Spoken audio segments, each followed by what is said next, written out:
當然唔係呢個年代。好啦，嗱，跟住落嚟第9頁啦，呢條有好鬼麻煩㗎。一對夫婦啦 ，couple 代表夫婦咁解啦嚇。係啊，一對人啦，啊，咁你記得啦，喺英文嚟講，一對人跟住代表夫婦啦，唔係孖生兄弟啊。A couple decide to continue to have children until they have 2 sons， 即係香港應該70、80年代或者啲潮州人嗰啲咁啦。我要生仔，第一胎係女，繼續唔係唔要啊！第一胎係女冇問題啊，第二胎係女咁唔得喎，第三胎繼續生第三胎，都係女，繼續生，生到有仔出現為止。咁呢對夫婦咧仲變態，要生到2個仔至肯停。咁咪所以咧，以前啲中國啲傳統社會咧，一對家庭啦，住個陣點啊？一個家庭隨時有6至7，係一啲都唔奇啊！即係好似我喺錄音即係好似咧，我媽咪啦，生咗7個，6個，5個女1個仔。嚇？我阿媽個家庭。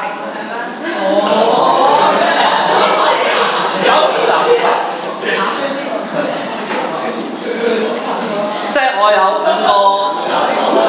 5個姨媽，1個後父咯。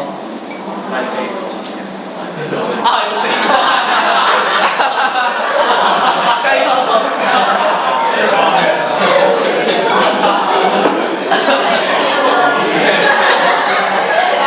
係4個姨媽1個阿媽個後父係雞叔叔，係唔得。好啦，個古仔大致上係咁樣啊。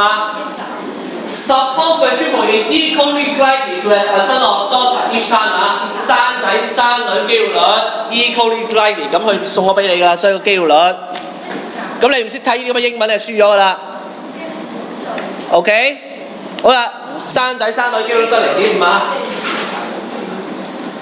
咁亦都係啦 ，gender of each children in each birth is independent 咋。咁呢句廢話講咗你冇講㗎，一定要答字典我自己計㗎。好。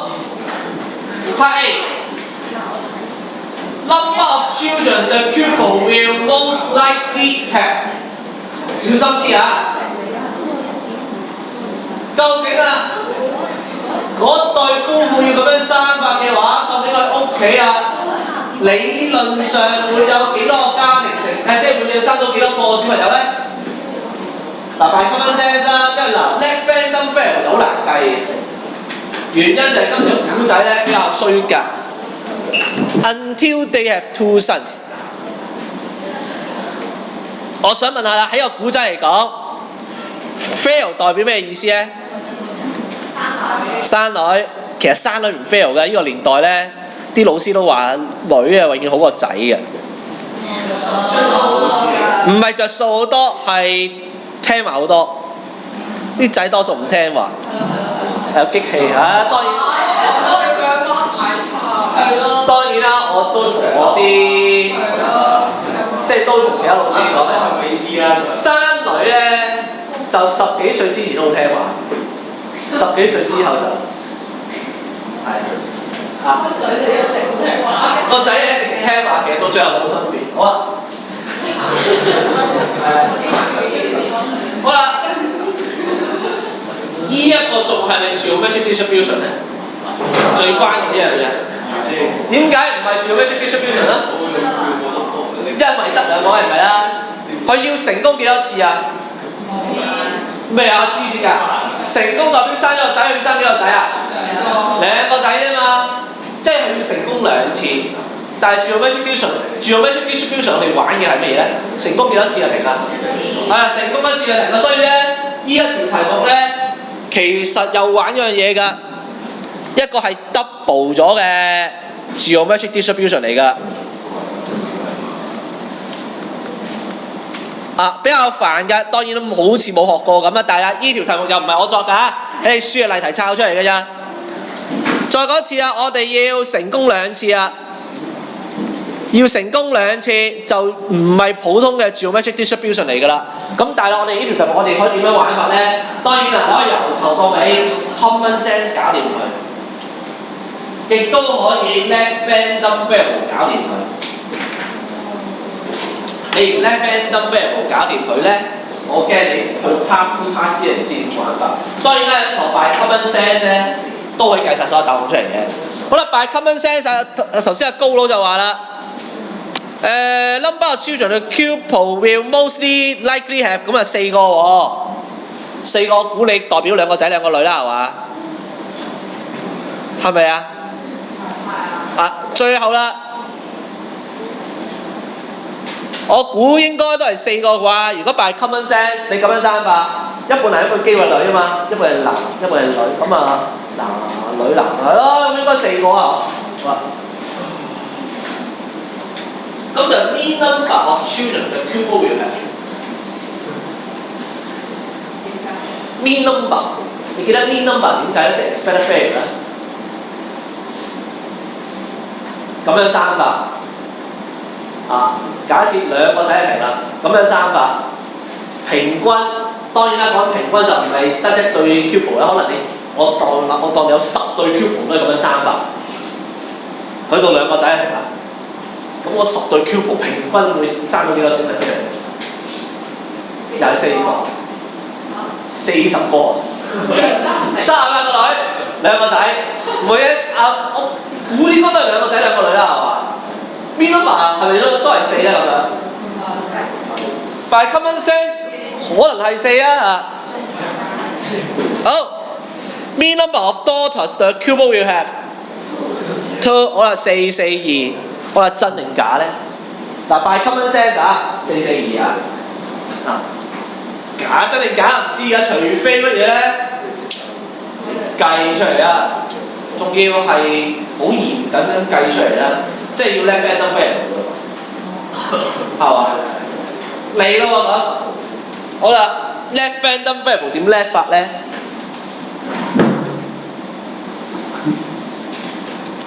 ？let random variable 點 let 法啊？你都係 let x 嘅啫。嗱，咁我哋計一次啊，今日計埋呢條都差唔多噶啦。let x be the random variable 啊，又嚟啦，都係嗰句啦。你 by common sense 冇話有問題㗎，但係 by common sense 你發覺個心好唔踏實㗎，我都唔知啱定錯。但係我亦都嗰句啦，一個好關鍵嘅嘢就係你唔識得 let random variable，你唔知點樣寫公式。呢一個你唔該都擺下 common sense 寫啲答案出嚟啦，你唔好加白卷得㗎啦。咁啊 common sense 唔知啱定錯，而家我哋驗證下啦。好 ，let's be the random variable representing 啦，又寫 representing 我哋。The number of 乜嘢咧 ？The number of children 啦嚇，咁啊應該係 children 啦 ，number of children。跟住都唔寫任何嘅 verb 啦，總之 until 乜鬼嘢咧？唔係喎，英文寫得好少少㗎 ，number of children 乜嘢咧 ？born 應該係話 born，不過唔寫都冇所謂啦。until the pupil，until the first son 啊，唉 ，until the first son。comes 啊！唉，我啲 grammar 都好渣嘅，好啊。OK， 第一個仔嚟，咁啊好易計啊。咁啊，但係最大問題啦，喂，生完第一個仔要點啊？咁點算啊？點叻落去？我想問下。嗱，俾咗 tips 你嘅，跟住我哋點樣做落去啊？你冇理由就咁做 x 嘅，就咁做 x 唔啱。係啦，同學都噏咗啦。既然今次我哋玩嘅 double geometric distribution 你完咗第一下，咪切埋第二下咯，拎埋個 y 啦 again 啦，又係個 random variable 啦個 y。所以有時候你再嗰次啊，機會率咧，你明白條題目玩法嘅話，人哋點樣變咧都唔使驚嘅。而家變啦，好啦。但係當然啦，英文點寫法嘅啫，又係 the number of children born 但係又係咁寫法，冇乜別喎。Number of children born， 直至有第二個咁樣寫法，啱唔啱咧？爭少少好似有。係啊，英文好少少真係唔同啲啊。After the first son has come 啦，即係啦，came 啦，就咁傾算數啦，唔用呢個 present perfect tense 啊，總之啊，第一個仔嚟咗之後，我從頭再嚟過，咁啊再數多次個 number of children， 跟住啦 until， 所以你見到寫好多英文嘅好慘嘅 ，until 呢個 second son comes， 好啦 ，OK。大致上就係咁啦，你英文我再一次啊，我啲 tense 錯嘅應該係呢啲咁嘅嘢應該係 present perfect tense 嚟嘅應該咁但係我嗰個你唔理嘅講真，需要你寫到啦 ，x 係咩嘢咧 ？x 係根據 geometric distribution 個成功機會率0.5，個 y 咧都係根據 geometric distribution 成功嘅機會率都係0.5，好啦。冇問題嘅話 ，A part 嚟啦 ，A part， 唔係喎，算啦 ，A part 喺度寫咁多嘢好啦 ，A part 上面寫好啦 ，A part 叫你計啲咩話 ？The number of children of 咩啊 ？The number of children the pupil will most likely have， 即係叫我計啲咩嘢啊？咩叫 will most likely have 啊？嚇？最多咁即係點計啊 ？A part 點計啊？即係叫計啲咩嘢啊？機會率我話俾你聽，呢課書得3樣嘢計啫。第一樣嘢要計就係機會率，第二樣嘢就係計期望值，第三樣嘢就係 variance。A part 佢叫我計邊一範？得3樣嘢揀下，就試下機會率、期望值，個叫做方差。probability, expected value, variance。A part 你估我話開邊範？你估下佢要計啲咩嘢？再我先得3樣嘢你揀嘅啫，唔好搞咁複雜啊！第一樣呢一課咧，永遠得3樣嘢揀，第一樣嘢就係 probability， 第二樣嘢要計就係 expected value， 第三樣嘢要你計就係 variance。睇完 part A 條題目，你估下究竟要計邊樣嘢？Will most likely have 咁啊，即係叫我計邊樣嘢 ？expected value 啫嘛。A part 叫你計 expected value， 咁當然 B part 咧都係 expected value 啫嘛，所以 A part 同 B part 答案應該一樣㗎。英文寫法唔同啫，唔係咁就嚇到你係嘛？唔係咁渣係嘛？C part 都係 expected value 啫，咁所以由頭到尾都 expected value 都有乜問題？所以嗱，英文寫法唔一樣啫，唔代表唔同。好啦，但係當然 C part 係咪 expected values 咧？我有少保留。好啦 ，A part 先啊。所以啦 ，A part 其實叫你計 expected values 㗎 ，will most likely have 咁啊，即係啦，叫你計 expected value 啦。但係最大問題就係點樣寫法咧？唔係就咁 X 喎，唔係就咁 Y 喎。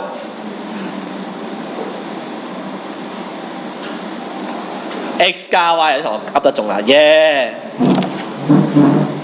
！Expected value of X 加 Y， 你兩個 geometric distribution 黐埋一齊，加埋一齊 ，X 加 Y。但係點計？我唔識計喎。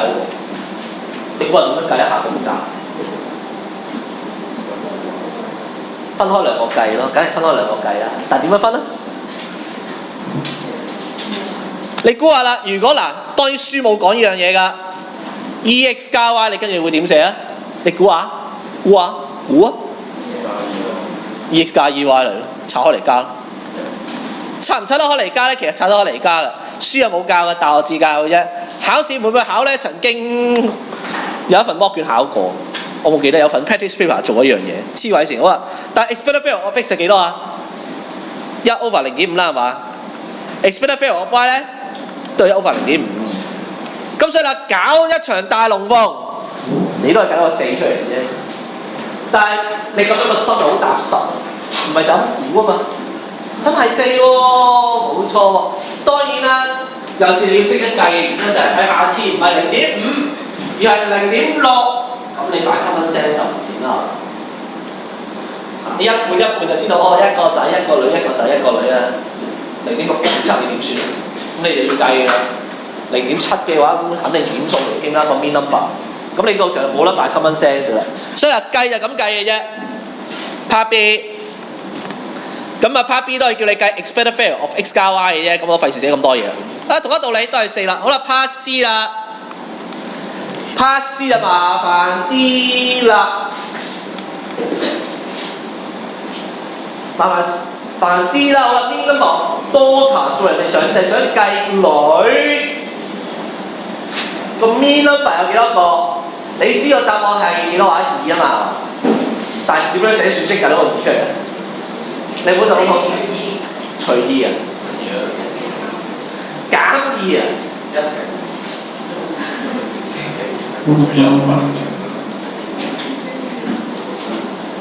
點樣寫算式啊？俾一樣嘢你諗，如果生仔同生女機會率其實係0.5蚊，其實人哋有研究㗎，爭少少㗎係一個仔一個女。好似我冇記錯，中三有教過佢哋0.52同0.48，好似係仔多女嘅機會啦。其實唔係女多個仔 ，sorry 啊。其實喺飽嚟講咧，人哋又真係有研究過。唔知啊，啲驗色體問題哇，我唔係讀擺屙，對唔住，我哋聽睇翻先。咁啊，不如唔好講咁誇張啲啦，0.6、0.4啊，你估下點樣計啊？所有題你試下啦 ，Part C 條算式點寫啊？係咪真係咁4減2啊？有啲圖話4除2喎，大家都砌個2出嚟，但係黑眼砌啊嘛。邊一個計法至啱咧？你試下將個仔同個女嘅機會率分別改到0.6、0.4啊，重新計多次所有嘢，你就知道邊條算式啱，邊條算式錯啊！甚至乎 Part C 咧，其實用一個好簡單嘅方法嘅。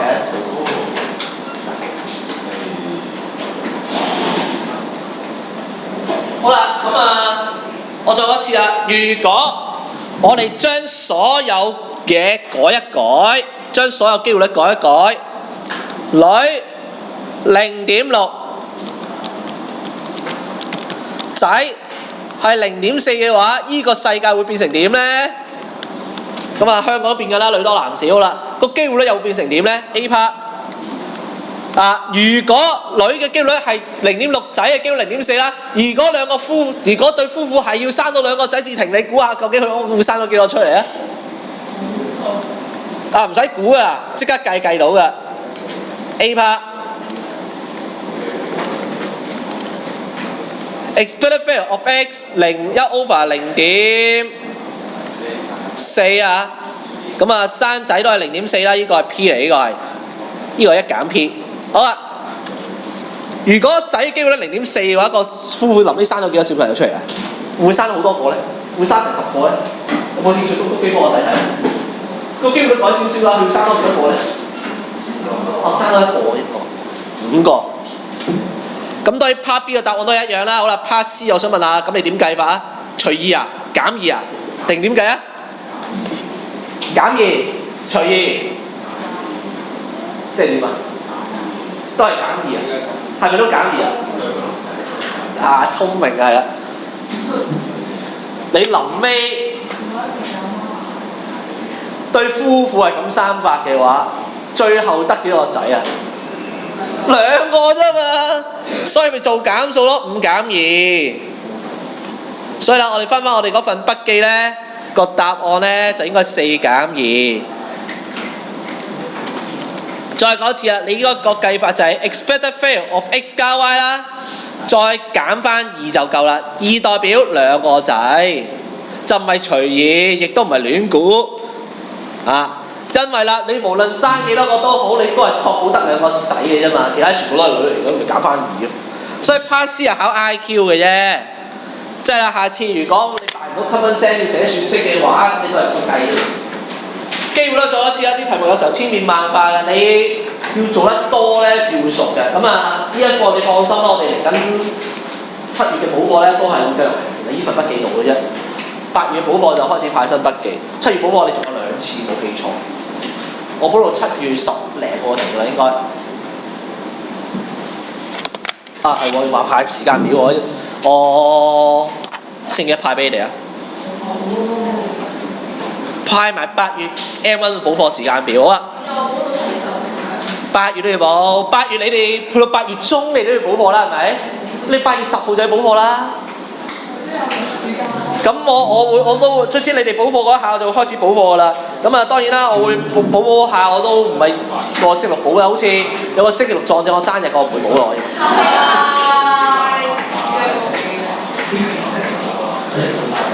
好啦。